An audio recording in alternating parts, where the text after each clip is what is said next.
दोस्तों, कहानी जॉन को दिखाते हुए स्टार्ट होती है, जो कि आर्किटेक्ट है और बिल्डिंग बनाता है। जॉन और उसकी वाइफ का बिल्कुल नहीं बनता और इस बात से उसका बेटा बहुत ही परेशान रहता था। इसीलिए जॉन अपने रिश्ते को ठीक करना चाहता था। आज उसके बेटे नेथन का बर्थडे होता है। इसीलिए जॉन डिसाइड करता है कि घर जाकर वो अपनी वाइफ से बात करेगा, पर उसकी वाइफ उससे कुछ और समय मांगती है। तभी टीवी में मेटेरॉइड का न्यूज आता है कि बहुत सारा मेटेरॉइड पृथ्वी की तरफ आ रहा है। टीवी में बताया जाता है कि इसे हम धरती से भी देख सकते हैं। आज उसके बेटे का बर्थडे होता है, इसीलिए जॉन घर का सामान और नेथन के लिए मेडिसिन खरीदने के लिए जाता है, क्योंकि उसे डायबिटीज का बीमारी होता है जिसका इलाज चल रहा था। ग्रोसरी शॉप के बाहर जॉन देखता है कि आसमान में बहुत सारा फाइटर जेट उड़ रहा है और ग्रोसरी शॉप के अंदर उसे प्रेसिडेंटल अलर्ट आता है, जिसमें बताया जाता है कि उसके फैमिली को इमरजेंसी शेल्टर के लिए चुना गया है। जॉन देखता है कि यह कॉल उसके आसपास किसी को नहीं आया है, इसीलिए जॉन इस पर ज़्यादा ध्यान नहीं देता। घर आते समय जॉन देखता है कि मिलिट्री रोड में उतर आई है। इससे उसका ध्यान प्रेसिडेंटल अलर्ट पर जाता है। जॉन घर आता है तो वहाँ पर बहुत सारे लोग थे जो उसके नेबर्स थे, जो नेथन का बर्थडे मनाने के लिए यहाँ पर आए थे। तभी टीवी पर बताया जाता है मेटेरॉइड का एक टुकड़ा बरमुंडा ट्रायंगल के आसपास गिरने वाला है, जिसका असर दूर दूर तक देखने को मिलेगा। जॉन घर से बाहर निकलता है तो एक बहुत तेज हवा का झोंका आता है, जिससे जॉन नीचे गिर जाता है। आसपास के घर का शीशा टूट जाता है, जिससे जॉन के घर के अंदर जो उसके नेबर्स मौजूद होते हैं वह बहुत ही डर जाते हैं। तभी टीवी पर दिखाया जाता है कि उसी मेटेरॉइड की वजह से पूरा का पूरा शहर तबाह हो गया, राख में मिल गया। उन्हें समझ में आ जाता है कि कोई बहुत बड़ी मुसीबत आने वाला है। तभी जॉन को फिर से प्रेसिडेंटल अलर्ट आता है कि उसके फैमिली को इमरजेंसी शेल्टर के लिए चुना गया है, यानी ऐसा जगह जहां मेटेरॉइड का कोई भी असर नहीं होता। जब यह बात उसके नेबर्स को पता चलती है तो उन्हें बिल्कुल भी अच्छा नहीं लगता, क्योंकि उनका मानना था कि सुरक्षा तो सबको मिलनी चाहिए। जिसके बाद उसके नेबर्स वहां से चले जाते हैं। जॉन और उसकी पत्नी अपना सामान पैक करते हैं और गाड़ी में बैठकर और अपने बेटे को लेकर वहां से निकल रहे होते हैं।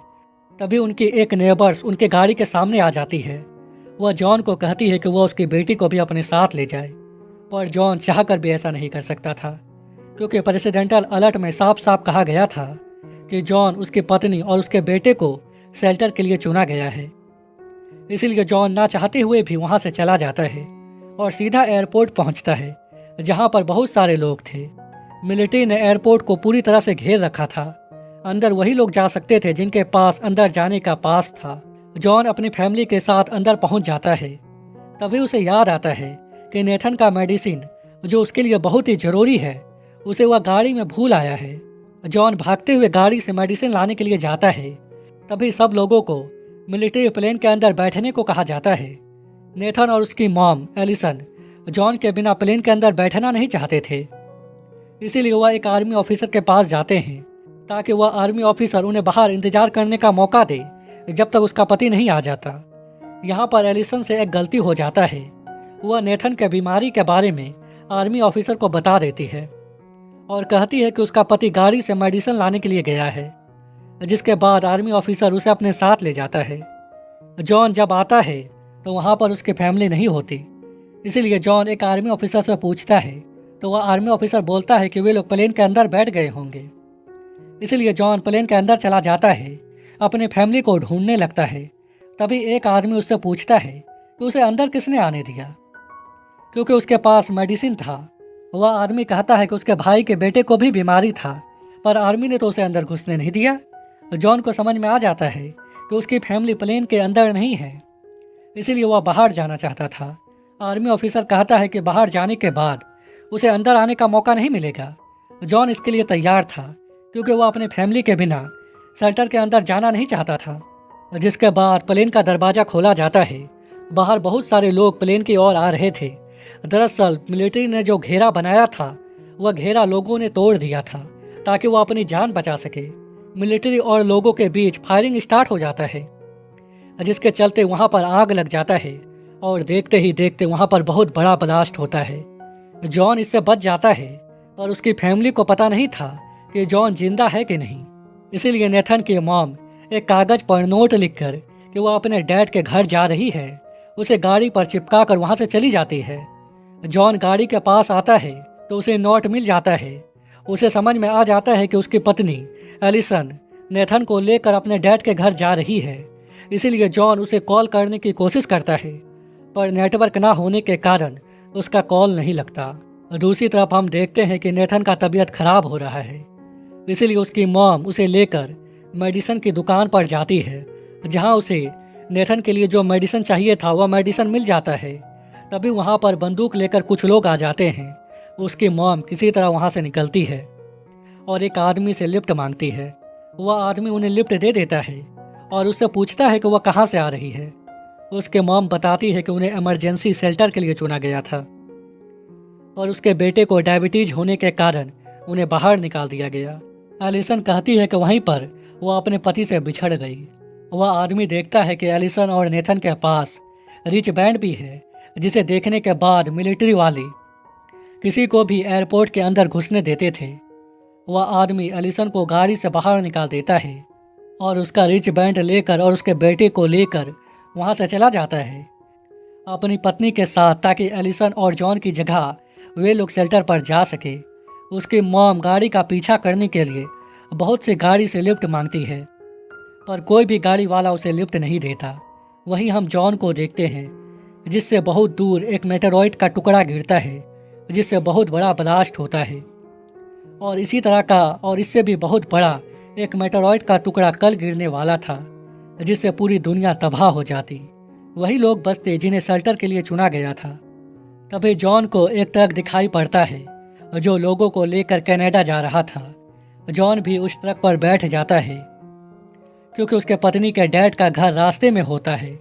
जॉन को ट्रक में एक लड़का मिलता है जो उससे पूछता है कि वह क्या काम करता है, और उसे बताता है कि गवर्नमेंट ने लोगों को उसके काम के हिसाब से चुना है, ताकि दुनिया तबाह होने के बाद वह अपना योगदान दे सके बिल्डिंग बनाने में, लोगों का इलाज करने में।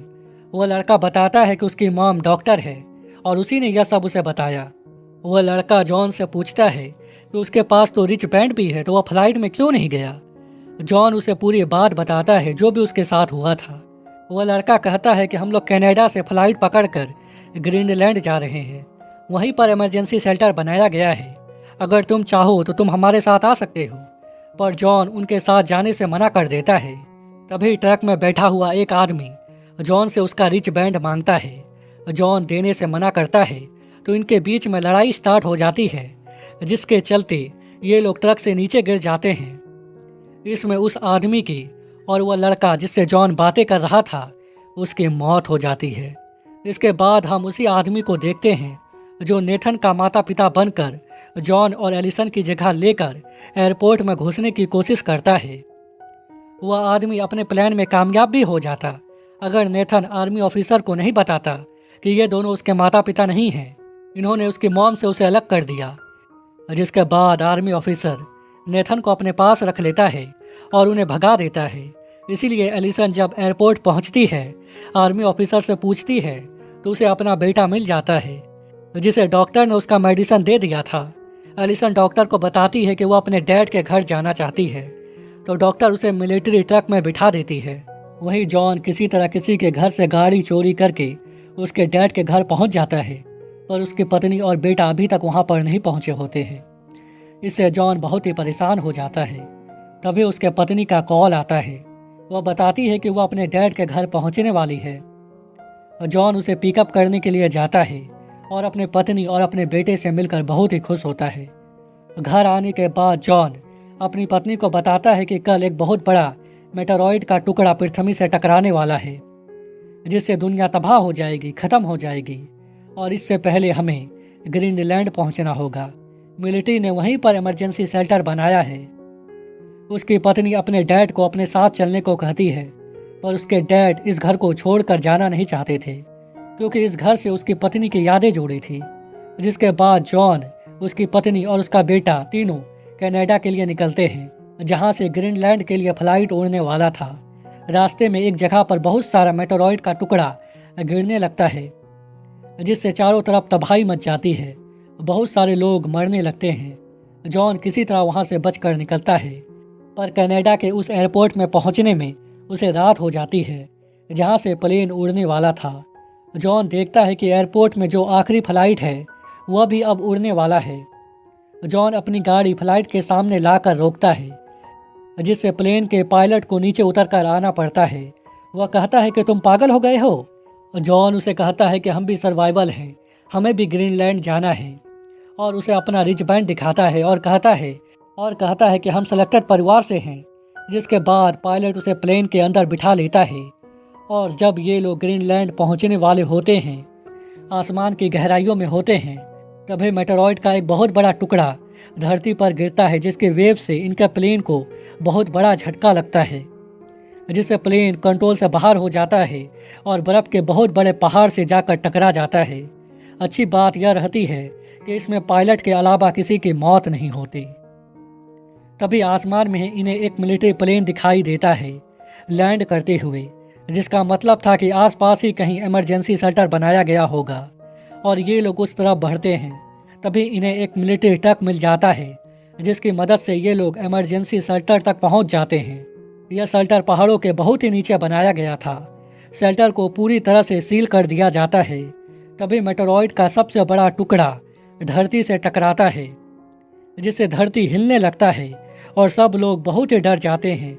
बाहर सब कुछ खत्म हो जाता है, बचते वही लोग हैं जो शेल्टर के अंदर थे। 9 महीने बाद शेल्टर का दरवाज़ा खोला जाता है, जब बाहर का एटमॉस्फेयर ठीक होने लगता है। जब ये लोग बाहर निकलते हैं तो देखते हैं कि दुनिया ख़त्म हो चुकी है। पर अच्छी बात यह थी कि ये लोग जिंदा बच गए थे, और इनके जैसे बहुत सारे लोग थे जो जिंदा बच गए थे। दरअसल बहुत सारे देशों ने अपने लोगों को बचाने के लिए शेल्टर बनाया था, जिनका संपर्क एक दूसरे से हो जाता है, और अब इन्हें दुनिया को फिर से बनाना होगा, आबाद करना होगा। और इसी के साथ यह मूवी यहीं पर ख़त्म हो जाता है।